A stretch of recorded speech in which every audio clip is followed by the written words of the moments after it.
আচ্ছা চলেন নির্বাচন লেগে জাতি বাড়ি আমাদের ওই জাতি বাড়ি টাউনে যে বেড়ায় আসছে। চেয়ারম্যান সাহেব ওয়ালাইকুম আসসালাম। চিনতে পারতেছেন না? চিনার কি দরকার আছে? ভোটের সুবাদে যাই ভাও জড়াই দিলেন। ভোটের জন্য ভাজা দৌড়িলাম। হ্যাঁ তা টাকা নিলে তো মনে আছে। হ্যাঁ। তা যদি মনে থাকে তাহলে আনা চিনার কি দরকার? ও তার মানে ভোট শেষ হয়ে গেছে এই জন্য আরে সিনা ছাড়ান বলছিস দিছে। না তুই ওই সাধুকে চল না। হয় হ্যাঁ তা তুই তো 2000 নিলি আমার কাছে, টাকা দে তাই চিনবানি। ও তাহলে এই 5 বছরই খায় নেন এর পরে হ্যাঁ, আর যাবেন নেন। হ্যাঁ তো যাবো না, টাকা থাকলে সব হবে না, টাকা দিয়ে চেয়ারম্যান সাহেব এভাবে বলেন না, পুনরায় ভোট দেবে না। এই তুই তুই বেশি বুঝিস। আরে যা তুই যা। ঝামেলা হয় এই সব। আসসালামু আলাইকুম চেয়ারম্যান সাহেব। ওয়ালাইকুম আসসালাম।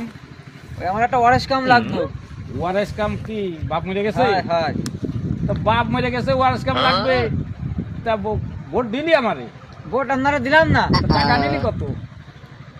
তোর তো দিলাম আরো 3000। তা চেয়ারম্যান হয়েছে এখন তো একটা কাগজ দিতে হবে। হ্যাঁ এই তো কথা কইছি, চেয়ারম্যান হয়ে গেছি নে, হ্যাঁ। এখন তোকে চেনবো না, যেহেতু আমার এই টাকা উঠাতে হবে না। আর লাগবে না মানে? আমার 20 লাখ টাকা গেছে, টাকা আমার উঠোই নি আমি। এই ঠ্যাং ধরে বসলেন তাই। আরে বাবা ঠ্যাং আরে ধরেছি। আপনারা সমঝোতে কথা এই কন। চুপ কর।